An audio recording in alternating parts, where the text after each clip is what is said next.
Welcome to the next episode 4 of Feed Your Soul. I'm going to show you what we are making today. Hang on for this. This is exciting. It's so incredible.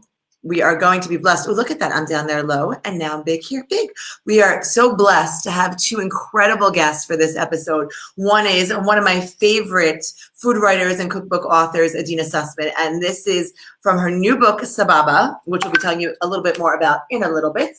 And you can see the picture of her pink tahini, which we are making right there. Now, I want to know that everyone can see me, and please let me know where you're watching from. Say hey, tell me how you're doing today. We're doing just okay. Someone wrote to me, I hope you're thriving. And I was like, that's really nice, sentiment.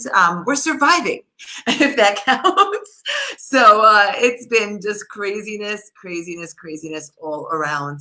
When this whole thing hit, I just want to make sure everyone that you can see me, say, hey, tell me where you're watching from. Jenny, are you there? Wendy, are you there? Hi, Susan. Hi, Susan. How are you? I want to know, I want you to say, hey, I want you to tell me where you're watching from, and I want you to tell me how you are doing today. My mama is here. My mommy is here. Now we can start. Hello, mommy. What's cooking good looking? I know nothing. Don't worry. Everyone knows, if you know me well, that my mommy doesn't cook. So what's cooking is like very rhetorical because we know the answer is nothing except my good-looking mama. Okay. Susan in Northern California. Lee in Pennsylvania. Tell me where. I'm a Philly girl. I want to know what. I want to know where. I want to know how. Hi, Marina. How you doing? Hi, Letitia. Tell me how to pronounce that in France. Marina in Brooklyn. How are you, my love? Herb in Georgia. Okay. And Sherry. RBS Gimmel. That's cool.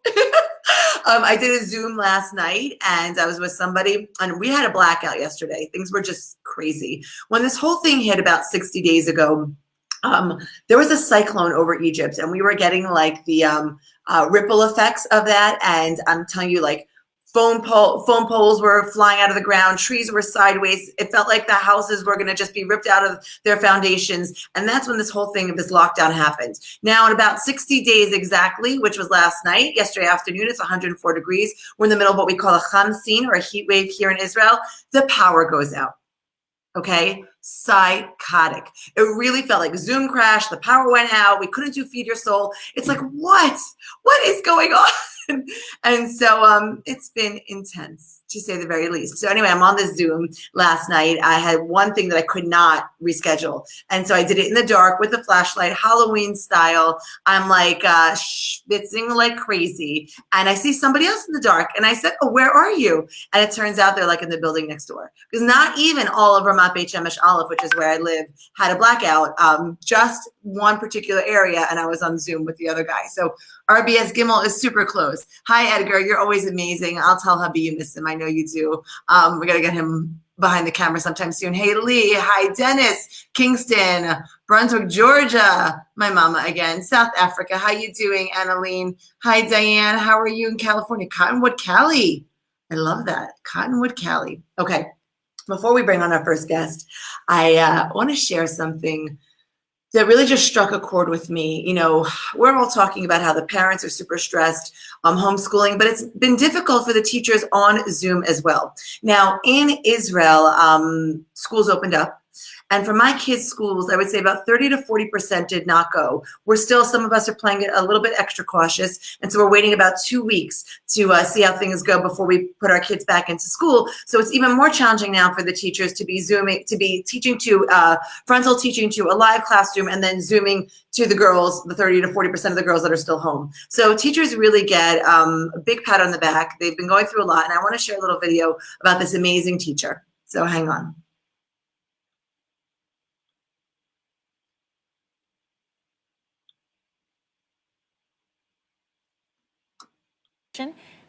All right, as much of the world continues on in isolation, people working from home, they're trying to figure out things to do with their family, things to figure out how to pass the time. Lindsay counts a lot of teachers have been going online and coaches trying to help out their students and their athletes. This one teacher in particular, music teacher, I thought was phenomenal. Not only did she pick up an instrument and decide to help out her student and spread some joy, but she wrote a song, and as inspiration, she was going to share what she's been going through and how it makes her feel while she's in isolation. Have a look. So as some of you guys might know, I'm a music teacher, and I found that one of the best ways that I can process the whole transition to online learning and teaching is to write a song. So I wrote a song. I'd like to share that with you guys now. Here we go.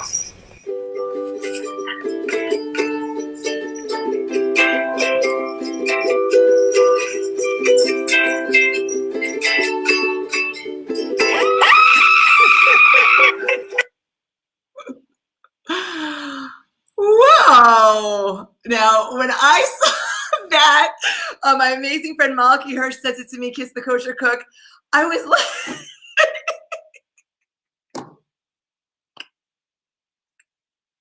I was gone. I could not breathe, okay? I was on the floor. I was like gasping for air. Just made me giggle. And I just feel like laughter is good for the soul, just like food. And so on that note, we're going to get to our amazing, illustrious guest coming up. This is Adena Sussman, the American-Israeli food writer and author of Sababa, the best, most amazing, most incredible cookbook. That's not just my opinion, by the way, although I hope you hold my opinion in high regard. I want to get this right. But Adena's book, Sababa, has been named the Fall 2019 Cookbook of the Year. New York Times, Bon Appetit, Food and Wine, Eater, Epicurious, and by yours truly. So without further ado, we are bringing up my love, my friend, Adena Sussman. Hi, how are you? I saw you small, Adena, like, kind of watching what I was doing. And then when the lady screamed, you were like, It's so hot in Tel Aviv that my ice water is melting inside with my air conditioning on full blast. Like, that's how hot it is. It's crazy. So what's the temperature today over there? 102. Oh, okay. So we're 104, but you have more humidity than us. But it's a dry heat. That's what I say, so it matters. Yeah. Yes. So nice to be here. Thank you for inviting me. And I just want to say to all of you out in the States and other parts of the world that are still struggling with quarantine, like, we all are sending our love and thinking about you, and hoping that we can all sort of be released from this craziness like as soon as possible. So you're always on our minds, always, all the time. Adena, can you tell me, it's so interesting, you have such a sunny disposition, and people call this book recipes from your sunny Tel Aviv kitchen, and everyone can see the sun streaming in. But we were speaking on the phone the other day, and you were like, it's hard.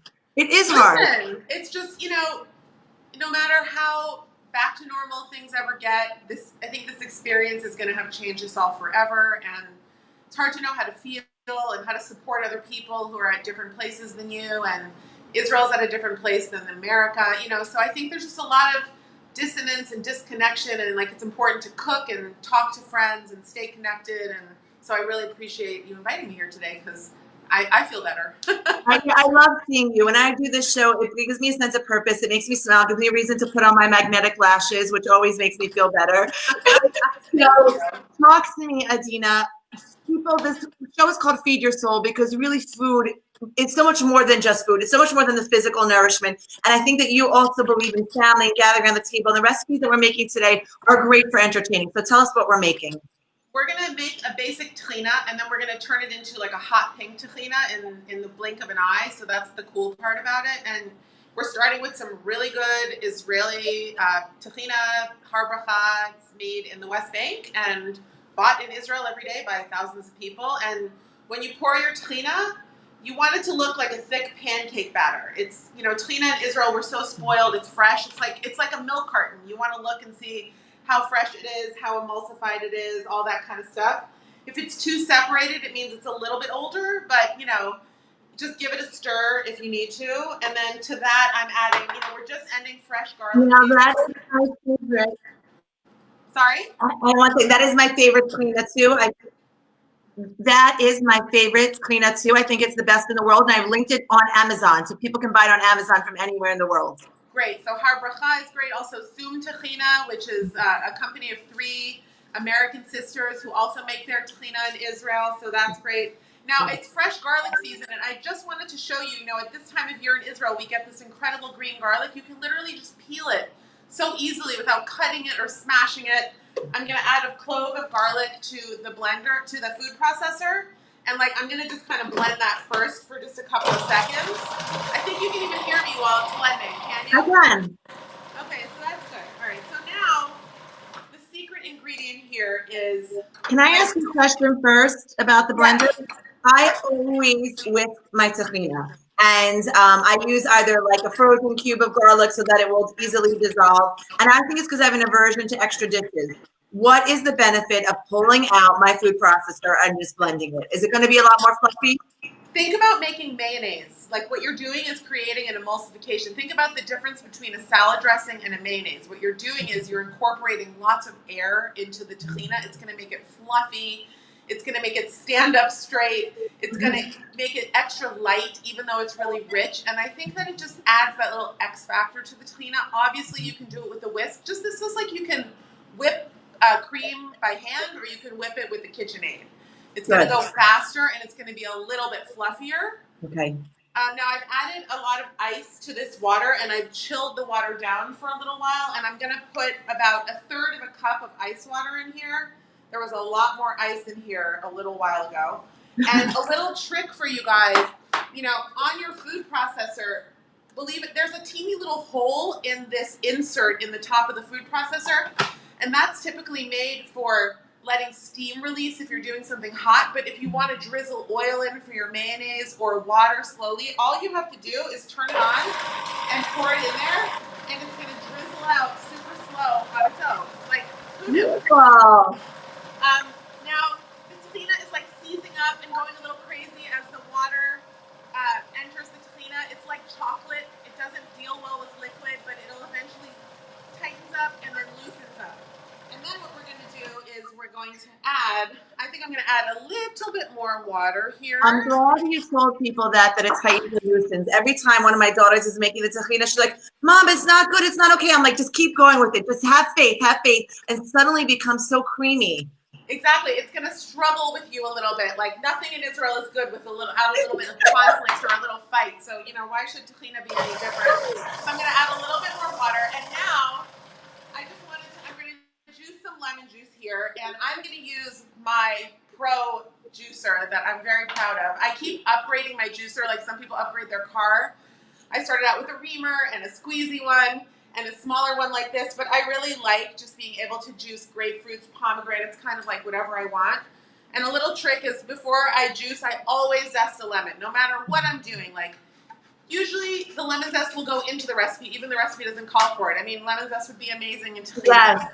And if not, what I do is I put the lemon zest on a plate and microwave it for 90 seconds, and then I have dried zest that I collect in a little jar. And then all year round, I just have sunny lemon zest if I want to put it in a soup or a stew or into a dressing or whatever. So that's just a little... love that. I love that, Adena. Tell people why the ice water, because that's crucial. My kids are always trying to fill up water from the tap. I'm like, no, it has to be cold. It has to be cold. It has to be cold. So it helps the tahina fluff up. Yeah. It makes it kind of stand at attention. So all right, so I'm going to do my juicer here. And I mean, I'm kind of showing off a little just because I love my juicer. It's made on a kibbutz in Israel. It's called the Zaxenberg. I can send you a link. You can actually get it on Amazon in the States if you want. Amazing. And now I'm going to add lemon juice, a lot of lemon juice, about 1/3 of a cup of lemon juice to the tahina. You don't need to add olive oil to your tahina because it's so full of natural sesame oil. So you're just going to add lemon juice here. And now I love what I'm seeing. I'm seeing the tahina kind of loosening up. You can always add a little bit more water if you need to. This is the time when you might want to add salt. I'm going to add a little bit of salt right now. Just going to open this. And literally, I'm going to take this off the processor and show you Done. You know, Michael Solomonov, my very dear friend and the author of Zahav, calls tahina the mother sauce of Israel. Like in France, there's this concept of you have one sauce that you can do 1,000 things with. And this is our mother sauce. As you can see, it's just super creamy. It's so thick. I can smell that fresh sesame flavor. It's incredible. I can smell it over here.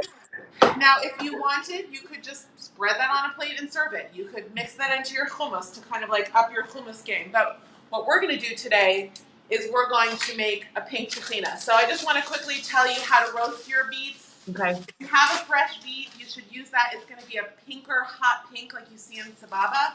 You can, of course, always use the vacuum-sealed pre-roasted beets, which work beautifully. But all you have to do is wrap your beet tightly in foil, nothing special. Make sure there's a little bit of like an air pocket in there, and then pop it in the oven at 400 degrees for about an hour and a half or so. Okay. And then take it out and let it cool with the foil on it. And voila. Look at you, girlfriend. Magic of television. I love it. Now, I thought it would be funny because, you know, beets dye your hands, and we just all happen to have a lot of these lying around these days. So I'm going to put on my gloves so that I don't ruin my non-existent manicure. And I'll forget that. And I just wanted to show you how after roasting and letting the beet cool in the foil, the skin is just going to come off. It's going to slip off. You don't need a paper towel or anything. It just comes right off. Amazing. So that's it. It's done. It's a beautiful roasted beet. And then all I'm going to do, I mean, it couldn't be simpler, is I'm going to probably quarter it. It's very soft and tender. I love roasted beets. I want to make this love them right now. Totally. But you're also obviously adding like all the health benefits of a roasted beet to your tahina. Kids love this dish. It's so bright and colorful, and it tastes really good and sweet. Yeah, I feel like it's a crowd. It's like a showstopper. Take that to the table, and everyone's going to try it. So I'm going to blend this up, and in 30 seconds or less, I'm going to show you the vermilion pink color, and then we're going to quickly plate it with a couple of fun toys on top, and then that's it. All right, so you can sort of gradually see the color of the tahina changing as the beet dyes it like a hot pink color. And as the tahina soaks in, there's a lot of oils in tahina that are going to carry that color throughout the tahina. And with every second that it remains in there, it turns a more beautiful color. It's just like never gets old to me, like watching this. So I think we are just about ready. I'm just going to give this a little swipe. Are we good on time, Jamie? Oh, we're good. We have another like 2 minutes, and this looks amazing. Perfect. So I'm just going to scoop around the sides, and then I'm going to plate this up, and you're going to see how gorgeous it is. This is ready to go. All right. So I'm going to take my, any plate you have really will do. Look at this color. Just look at that hot pink. Fantastic. I'm going to spread the tahina on a plate.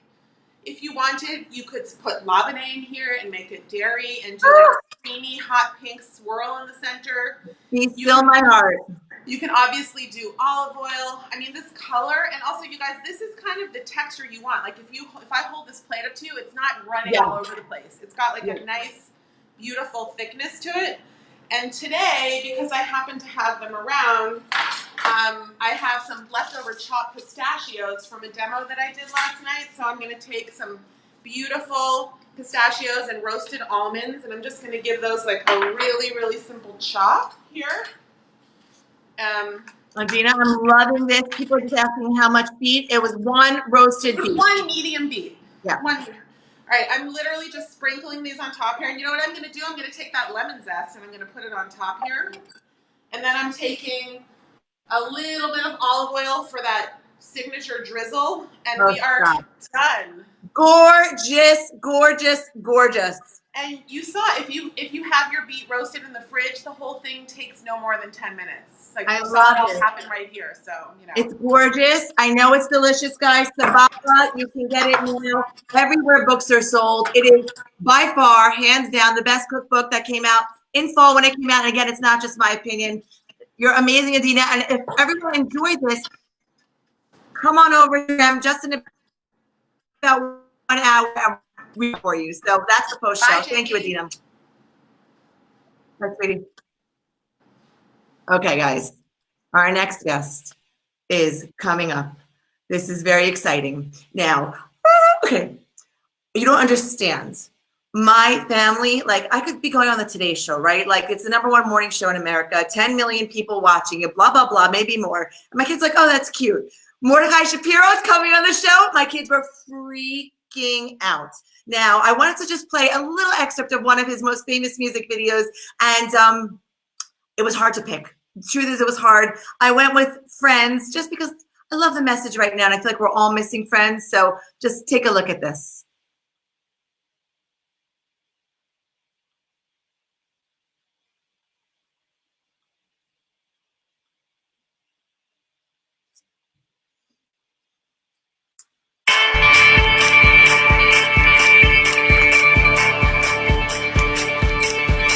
Take a drive down the highway of life in the fire. My friend, here we are. We're together again. And remembering when we met. All the games, all the jokes that we laughed at, the pain that was shared. And we knew that no matter what came, our bond would remain the same. I can travel down any road, 'cause I know that I'm not alone. I've got my friends in the loyalty. I've got my friends who always see the best in me. I've got my friends who step up the way. My friends who love to share and today.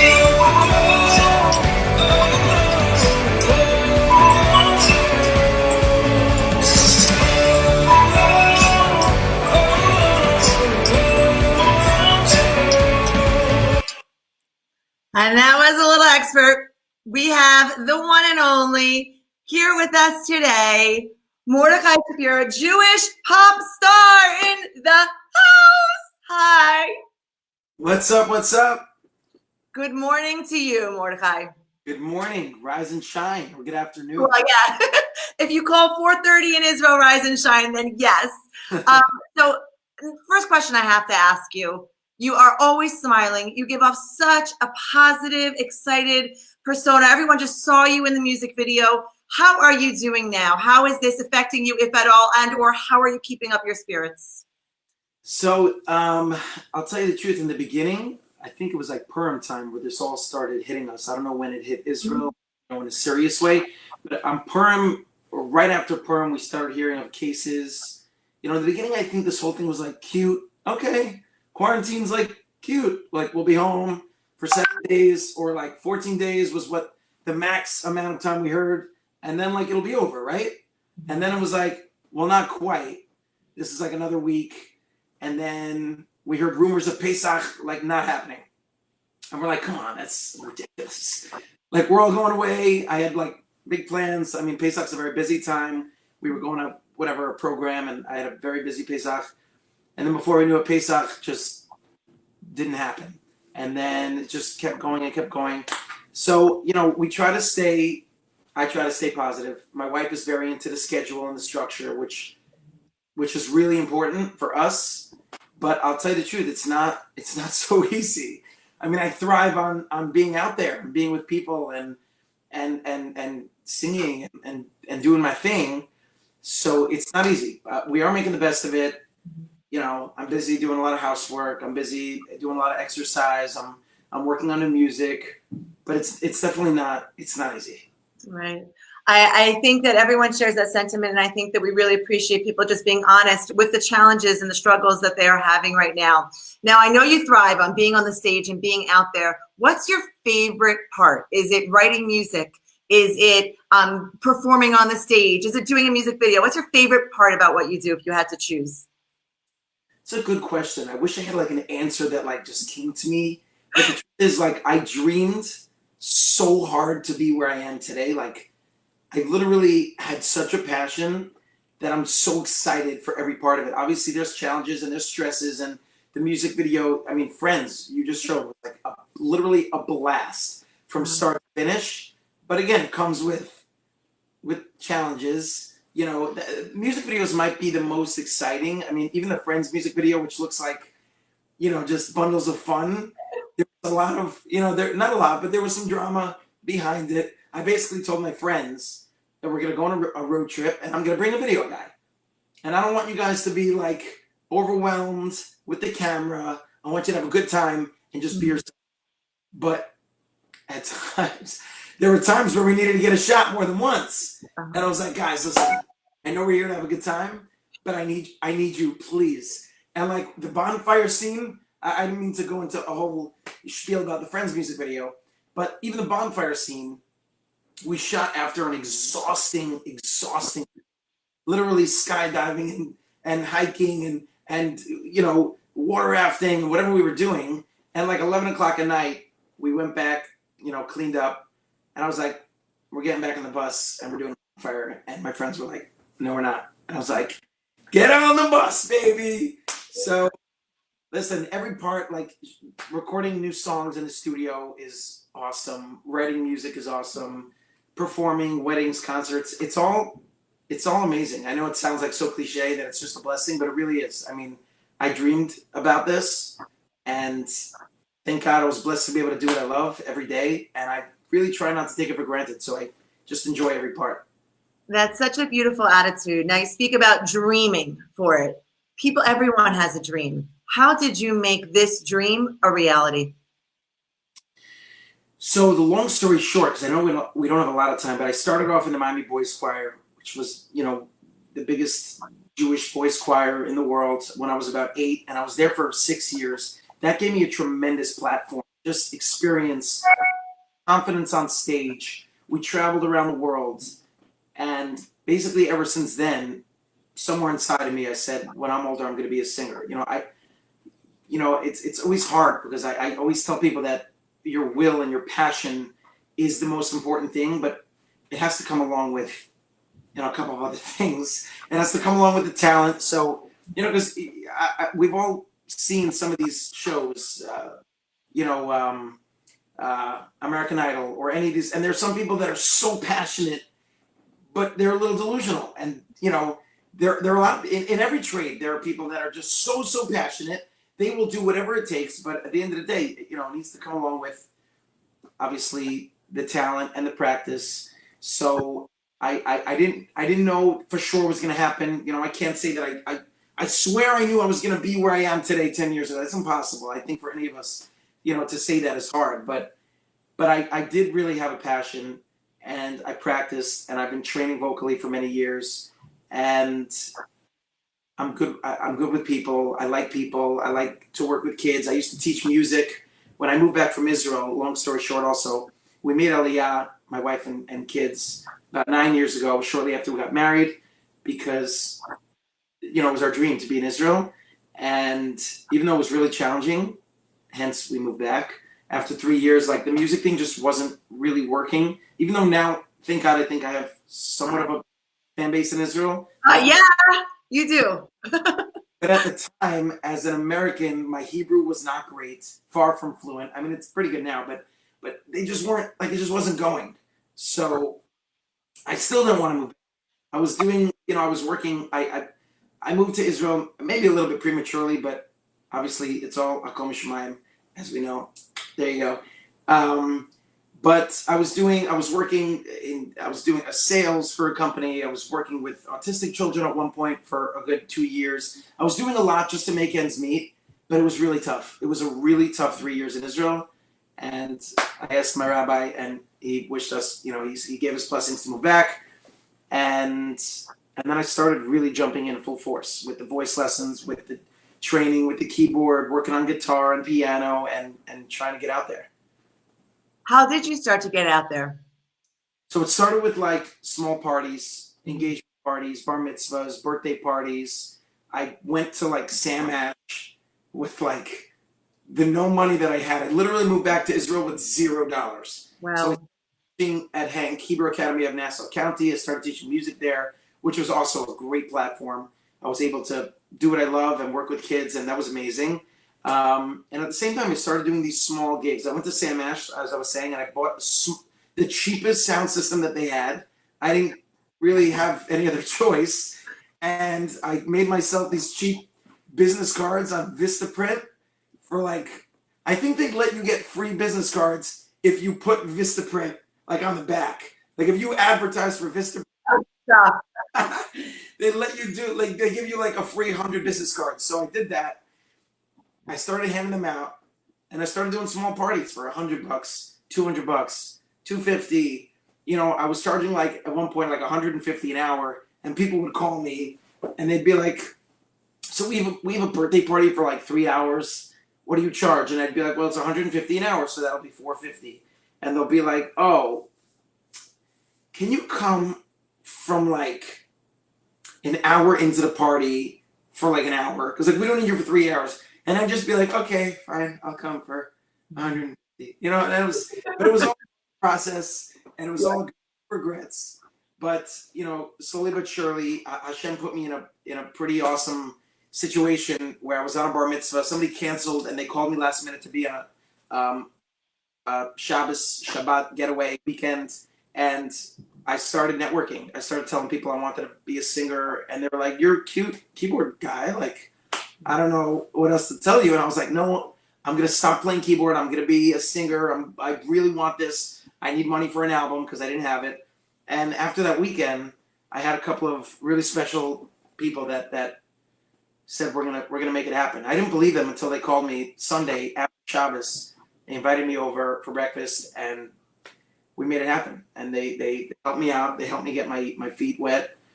And then the next thing was my first album had the song Schar Mitzvah, which was really just a gift from God. And it just kind of exploded beyond any of our expectations. And thank God. And then, you know, the next album, and then I started, you know, doing concerts and weddings and everything else. Now you're doing concerts, you're touring all over the world to screaming fans. It's like I feel like the biggest Jewish pop star that we have today. I can't tell you, when we put your music on in our house, the joy that it brings us. Sphero was expecting us, you know, when we're not allowed to listen to music. And just when we put it back on after, we all start dancing. We all start, whether we're doing the dishes or whether we're sweeping or whether we're cleaning up before Shabbat or after, everything just, it infuses the house with such joy. And I have a friend who's a personal trainer, and she wants me to tell you that we work out to your music as well. So it's like it's gone from the kids to the adults and back all around. What does it feel like to bring such joy to people? Because it's one thing to live your dream and to be blessed and, you know, love what you're doing, but you're also bringing joy. How does that feel? Obviously, it feels amazing. It's pretty surreal, honestly. Like the first message that I got, you know, I can't remember exactly what it was, but obviously in the very beginning, it was just a message here and there, a rare message, an email. You know, I'm sick in bed and I have no more koach, I have no more power to go through, and your music is getting me through treatments. And I was like, what are you talking about? Mm-hmm. That's what music can do. And I mean, obviously I love music, right? So I know how emotionally connected I am to music, and I know how music can bring me to tears, but that's because I'm a singer and I love music. I didn't really understand the magnitude of what music can do for people, or you know, people that are not necessarily singers or in love with music or that's their profession. So you know, slowly but surely, with more messages, I learn more and more each day the impact, and it's tremendous. I mean, I'm so grateful. You know, and as you said, my music is mostly positive, good vibes. Yeah. You know. I mean, there's a lot of Jewish music out there. There's some that are more kumzitzi, which is also good. I mean, there's music for everybody, but my vibe is just smiles, good energy, look up, bright days, you know. So that's most of my messages. I love that. So this show is called Feed Your Soul. And obviously we know food has the power to heal and to nourish us both, you know, physically and emotionally, but music is just very much the same. It really touches the soul in such a profound way. And so 2 last questions before we finish up here.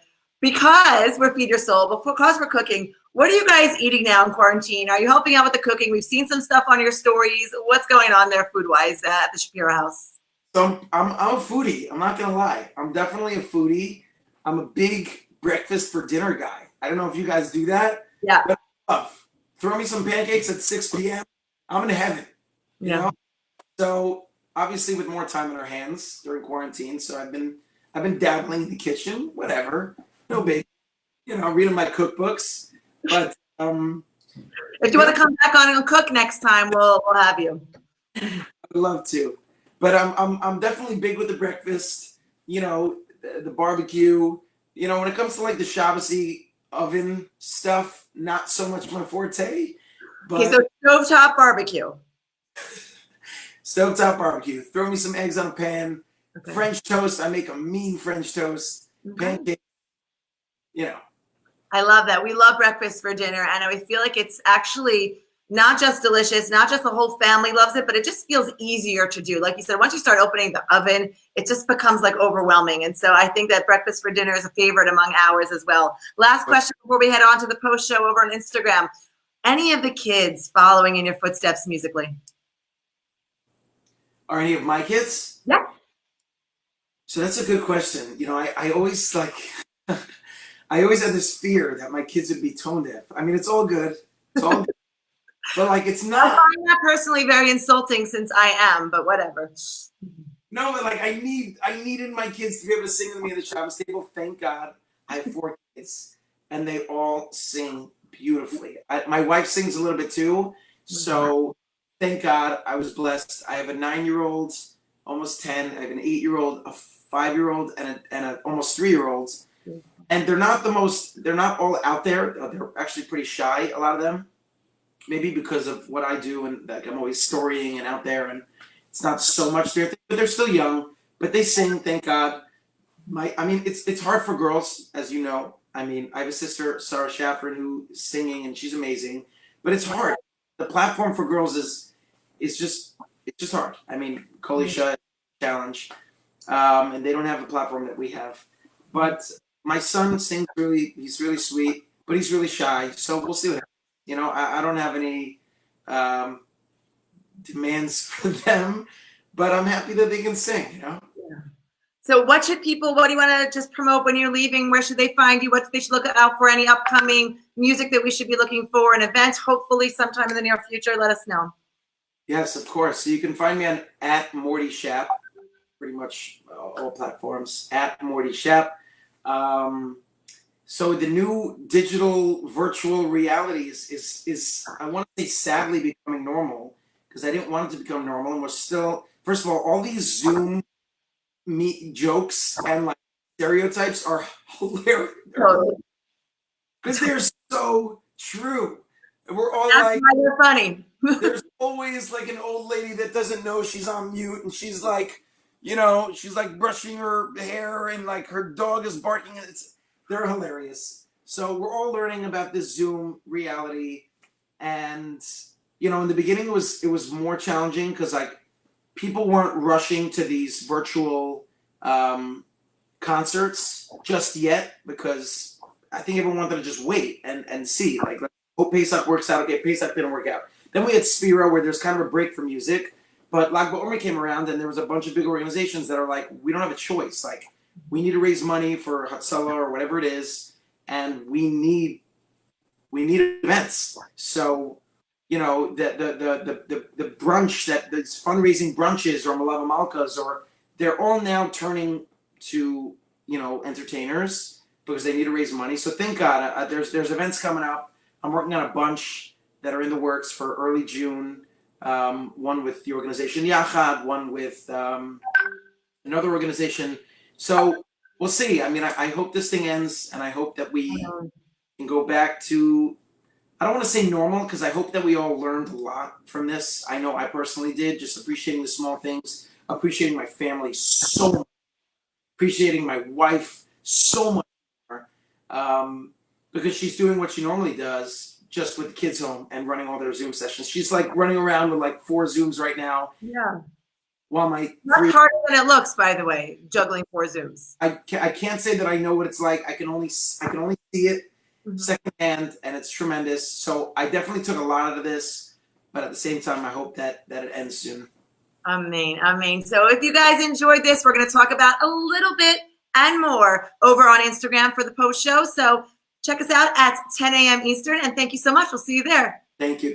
See you soon. Okay, my guys. So hang on one second here. Get ready to rock and roll. Ooh. Okay. I got to turn on the AC. I try to do the show without the AC because of the sound, but please let me know if you can hear me okay, because I'm schmoiling.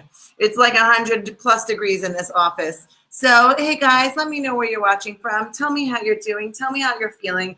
It's been really important to me to bring you like meaningful shows that make you laugh and smile and cry a little bit. And so I think a lot of you are probably tuning in later, so I might share as we go out one little quick thing that I shared at the top of the show. But it's been fun. It's been intense. This has definitely been an interesting 60 days here for the world, specifically for Israel. We've been in it for about 60 days. Everyone's asking what time on Instagram. So right now it is 9:40 a.m. Eastern here on Facebook at 4:40 p.m. in Israel. And we are going to go live on Instagram very, very soon. That is 10 a.m. Eastern, which is 5 p.m. here in Israel.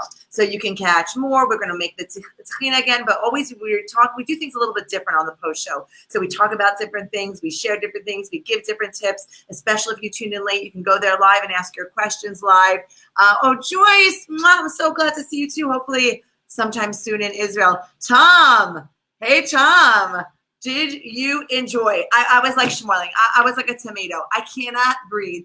We had no power yesterday in Ramat Beit Shemesh for 8 hours, and it was 104 degrees.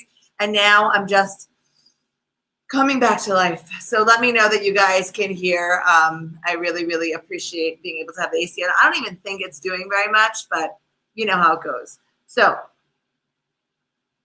for those of you tuning in a little late, we were speaking up at the top of the hour about how incredible teachers have been, how much that they have been juggling. We talk a lot about us as parents having to homeschool and manage, 6 different Zooms at the same time. But it's hard for the teachers too, who are used to speaking in front of a live classroom with lots of energy and being able to teach and get that feedback from the kids. And now they have to teach on Zoom. They've had to make a lot of accommodations as well. And now in Israel, school has gone back into session, but about 30 to 40% of the kids are still home. So the teacher's teaching at home, at school, and on Zoom at the same time. So I really, really wanted to share this incredible teacher and her story and what she did to both help herself and her kids during this very difficult time. So hang on one second while I share her story with you. All right, as much of the world continues on in isolation, people working from home, they're trying to figure out things to do with their family, things to figure out how to pass the time. Lindsay counts a lot of teachers have been going online, and coaches try to help out their students and their athletes. This one teacher in particular, music teacher, I thought was phenomenal. Not only did she pick up an instrument and decide to help out her students and spread some joy, but she wrote a song, and as inspiration, she was going to share what she's been going through and how it makes her feel while she's in isolation. Have a look.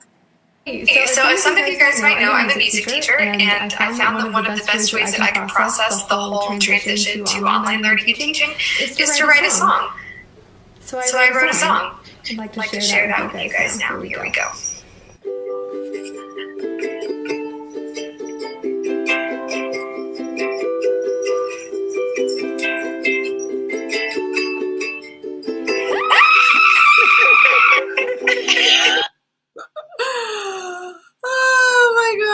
Oh my gosh. I just when I saw that, I lost my breath from giggling. I couldn't breathe. I just felt like totally. Who else feels like that? Let me know if you feel like that, where you're watching from, how things are going for you. If you're a parent, if you're a teacher, I don't know. That just it just tickled my funny bone, and so I wanted to really share that with you. And just know that we're here. We're all here. We're all in this together. We made Pink Tahini at the top of the show. We had on Morai Shapiro, like the #1 Jewish pop star right now, here at the bottom of the show. We're about to head over to Instagram for what I like to call the after party. So that is the post show. And Feed Your Soul has become something that I look forward to every single week. And we have incredible guests lined up, really, really different, fun, inspiring stories and delicious food, and lots of different perspectives on food and cooking coming at you in the next few weeks. So it means really, really a ton that you guys are tuning in, that you're watching, that you're enjoying. Hey, over there, Sandy in Florida. Hey, MD Masood Rana, how you doing? And I feel like I had one more thing that I wanted to tell you. Oh, it would really, really help us as a company during these challenging times right now if you would become, if you're watching us on Facebook now, a Facebook fan supporter. You can find out just at the top of the page how to become a fan supporter. But everything you do, we try to bring you the greatest quality, free content all the time. And so when you become a supporter, it just says you're just kind of that extra special fan who so appreciates and wants us to be able to continue to do what we are doing. So all your support means a ton. And I'm going to go over and get ready for the post show. We'll play out a little music on the way. Love you guys so much. Here is Mordechai Shapiro's Friends.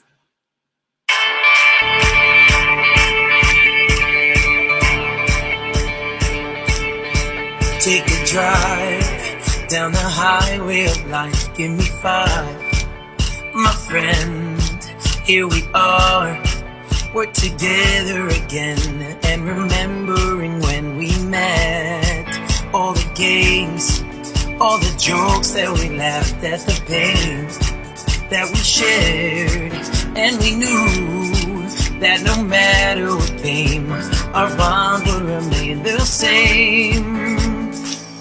I can travel down any road, 'cause I know that I'm not alone. I've got my friends and their loyalty. I've got my friends who always see the best in me. I've got my friends every step of the way. My friends have helped to shape the man I am today.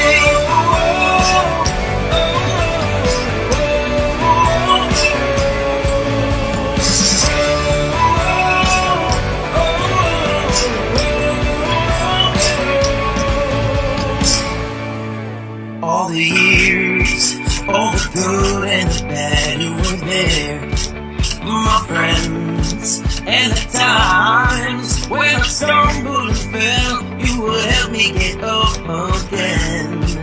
And the smiles that the memories bring keep me going through everything. There's a song that together we sing, in my I can travel down any road, 'cause I know that I'm not alone. I'm not alone. I've got my friends and their loyalty. I've got my friends who always see the best in me. I've got my friends every step of the way. My friends have helped to shape the man I am today.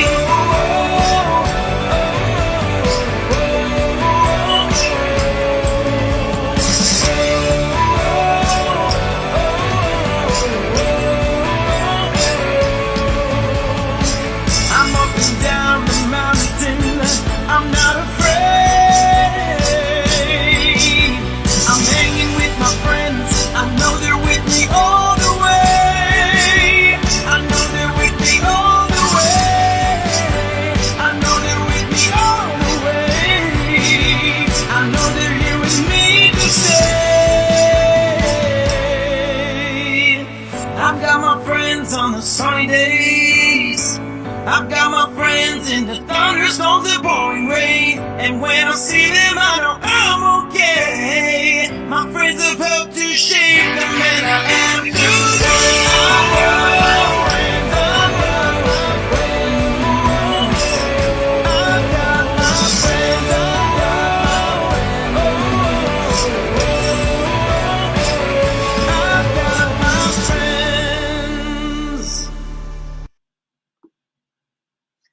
All right, guys. Loving you so much. Thanks for watching this episode of Feed Your Soul. Go follow us on Instagram at Jamie Geller to catch the post show. See you soon.